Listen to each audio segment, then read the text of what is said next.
നമസ്കാരം, ആസ്ട്രോവാസ്തുവിലേക്ക് സ്വാഗതം. ഇന്ന് ഞാൻ സംസാരിക്കാൻ പോകുന്നത് ത്രിഗ്രഹയോഗത്തെ പറ്റിയാണ്. ഒരു രാശിയിൽ 3 ഗ്രഹങ്ങൾ ഒന്നിക്കുന്നതിനാണ് ത്രിഗ്രഹയോഗം എന്ന് പറയുന്നത്.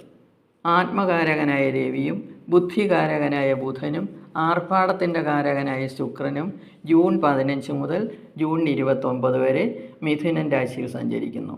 ഇങ്ങനെ 3 ഗ്രഹങ്ങൾ ഒരു രാശിയിൽ സഞ്ചരിക്കുന്നതിനെയാണ് ത്രിഗ്രഹയോഗം എന്ന് പറയുന്നത്.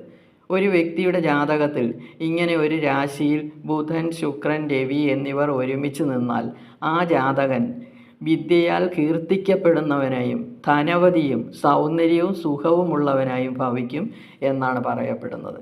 അത്രത്തോളം യോഗമാണ് ഈ ത്രിഗ്രഹ യോഗത്തിന് ഉള്ളതെന്ന് നമുക്ക് മനസ്സിലാക്കാം. ഇതൊരു ചെറിയ പീരീഡ് ആണെങ്കിലും അത്രയും സമയം 3 രാശിയിലുള്ള നക്ഷത്രക്കാർക്ക് അതീവ ഭാഗ്യങ്ങൾ നൽകുന്നു. നിങ്ങളുടെ ജാതകത്തിൽ ഈ ഗ്രഹങ്ങൾ ബലവാന്മാരാണെങ്കിൽ ഭാഗ്യാനുഭവങ്ങൾ കൂടും. ഇനി ഇത് ഏത് രാശിക്കാർക്കാണ് ഈ ഭാഗ്യാനുഭവങ്ങളെന്ന് നമുക്ക് പരിശോധിക്കാം. ആദ്യമായി മേടക്കൂറുകാർക്കാണ്. അശ്വതി, ഭരണി, കാർത്തിക കാൽ കൂടുന്ന മേടക്കൂറ്. മേടത്തിൻ്റെ 3-ാം ഭാവത്തിലാണ് ഈ 3 ഗ്രഹങ്ങളുടെയും സഞ്ചാരം. രവി മേടക്കൂറിൻ്റെ 5-ാം ഭാവാധിപനാണ്. ശുക്രൻ 2-ൻ്റെയും 7-ൻ്റെയും അധിപതിയാണ്. ബുധൻ 3-ൻ്റെയും 6-ൻ്റെയും അധിപതിയാണ്. ഈ 3 ഗ്രഹങ്ങളും മേടത്തിൻ്റെ 3-ാം ഭാവത്തിലൂടെയാണ് സഞ്ചരിക്കുന്നത്. രവിക്ക് 3-ാം ഭാവം ഭാഗ്യസ്ഥാനമാണ്. ശുക്രന് 2ഉം 3ഉം ഭാവങ്ങൾ നല്ലത് തന്നെ. ബുധൻ ഭദ്രയോഗത്തോടുകൂടി സ്വന്തം രാശിയിൽ ബലവാനായി നിൽക്കുന്നു. ഇവർ 3 പേരും കൂടി അവിടെ വലിയ ഒരു ഭാഗ്യയോഗം നിർമ്മിച്ചിരിക്കുന്നു. രവി 3-ൽ മനസ്സുഖം തരുന്നു. സഹോദര സ്നേഹം ലഭിക്കും. പലതരത്തിലുള്ള ധനലാഭം ഉണ്ടാകുന്നു. ശത്രുക്കൾ മിത്രങ്ങളാകും. രോഗികൾക്ക് രോഗശമനം ഉണ്ടാകും. സർക്കാർ നേട്ടങ്ങൾ. പൊതുപ്രവർത്തകർക്ക് സ്ഥാനമാന ലാഭം ഉണ്ടാകും. വിദ്യാഗുണവും ഉദ്യോഗ ലാഭവും ഉണ്ടാകും. 2-ലും 3-ലും ശുക്രന് നല്ല സ്ഥാനങ്ങൾ തന്നെ. ബലവാനായ ശുക്രൻ കുടുംബസുഖവും ഭാര്യാസുഖവും നൽകുന്നു. കുടുംബത്തിൽ വിവാഹം നടക്കും. വാഹനം, വീട് ഇവ വാങ്ങാൻ നല്ല അവസരം. ആഡംബര ജീവിതം കിട്ടും. ബലവാനായ ബുധൻ ഉയർന്ന ഉദ്യോഗ പദവികൾ നൽകുന്നു. കുടുംബത്തിൽ സമാധാനവും ബുദ്ധിക്ക് സ്ഥിരതയും നൽകുന്നു. എല്ലാ കാര്യങ്ങളിലും നല്ല കൃത്യത ഉണ്ടാകുന്നു. അങ്ങനെ മേടക്കൂറുകാർക്ക് വളരെ നല്ല സമയമാണ്. അതുകൊണ്ട് കാര്യങ്ങൾ മനസ്സിലാക്കി മുന്നോട്ട് പോവുക.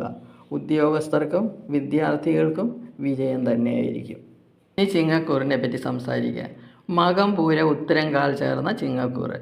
ചന്ദ്രക്കൂറിൻ്റെ അധിപനായ രവിയും 2-ൻ്റെയും 11-ൻ്റെയും അധിപതിയായ ബുധനും 3-ൻ്റെയും 10-ൻ്റെയും അധിപതിയായ ശുക്രനും 11-ാം ഭാവമായ മിഥുനത്തിലൂടെ സഞ്ചരിക്കുന്നു. ഇഷ്ടപ്പെട്ട ഏത് കാര്യങ്ങളും വിചാരിച്ചാൽ നടക്കുന്ന സമയമാണ്. ഒരു കാര്യത്തിന് നഷ്ടങ്ങൾ വരികയില്ല. ഏത് കാര്യവും വിൽക്കാനോ വാങ്ങാനോ നോക്കിയാൽ ലാഭമാണ് ഫലം. ദുഃഖശമനം. കുടുംബത്തിൽ വഴക്കില്ലാതാകും. പിണങ്ങിയിരുന്നവർ രമ്യതയിലാകും. സ്വന്തം കഴിവുകൾ കൊണ്ട് നേട്ടങ്ങളുണ്ടാകും. ഏത് കാര്യത്തിൽ ഇടപെട്ടാലും വിജയമായിരിക്കും. കർമ്മഗുണമുണ്ടാകും. ഗവൺമെൻറ്റിൽ ജോലിക്ക് വേണ്ടി ടെസ്റ്റ് എഴുതിയിരുന്നവർക്ക് ജോലി കിട്ടാനുള്ള സാധ്യതകളും കാണുന്നു. ഇനി കന്നിക്കൂറിനെ പറ്റി പറയാം. ഉത്തരം മുക്കാൽ, അത്തം, ചിത്തിര കാൽ ചേർന്ന കന്നിക്കൂറ്. ചന്ദ്രലഗ്നാധിപനും 10-ാം ഭാവാധിപനുമായ ബുധനും 2, 9 ഭാവാധിപനായ ശുക്രനും 12-ാം ഭാവാധിപനായ രവിയും കൂടി യോഗം ചെയ്ത് 10-ാം ഭാവത്തിൽ നിൽക്കുന്നു. കർമ്മഗുണമുണ്ടാകും. എല്ലാ പ്രവൃത്തികളിലും വിജയമുണ്ടാകും. പിതൃ സ്വത്ത് കിട്ടും. 10-ലെ ബുധൻ നല്ല വിദ്വത്വവും സമ്പത്തും നൽകും. ബുധൻ്റെ സ്വക്ഷേത്ര സ്ഥിതി വലിയ ഉദ്യോഗ സാധ്യത ഉണ്ടാക്കുന്നു. 10-ൽ സഞ്ചരിക്കുന്ന ശുക്രൻ നഷ്ടപ്പെട്ട പണം പോലും ഈ നക്ഷത്രക്കാർക്ക് തിരിച്ചു കിട്ടാൻ സഹായിക്കുന്നു. പങ്കാളിയുമായി സ്നേഹത്തിൽ കഴിയും. സൽകീർത്തിയും ബുദ്ധിശക്തിയും ജോലി സാധ്യതയും കൂടും. 10-ലെ രവി എല്ലാ പ്രവൃത്തികൾക്കും വിജയമാണ് നൽകുന്നത്. ഗവൺമെൻറ് ടെമ്പററി ജോലിയിൽ ഇരുന്നവർക്ക് പെർമനൻ്റ് ജോലിയാകാനും ഈ സമയം നല്ലതാണ്. സാമ്പത്തിക ഗുണമുണ്ടാകും. വിദേശ യോഗവുമുണ്ട്. മക്കളുടെ വിവാഹം നടക്കാൻ നല്ല സമയമാണ്. ഇവയെല്ലാം കൂടാതെ ഈ 3 രാശിക്കാർക്കും വ്യാഴം അനുകൂലമാണ്. അതാണ് ഏറ്റവും നല്ലൊരു സമയം. അതുകൊണ്ട് ഈ സമയം ഒരു ഭാഗ്യ സമയമായിട്ട് മനസ്സിലാക്കി നല്ല കാര്യങ്ങൾക്ക് വേണ്ടി ഉപയോഗിക്കാൻ ശ്രമിക്കുക.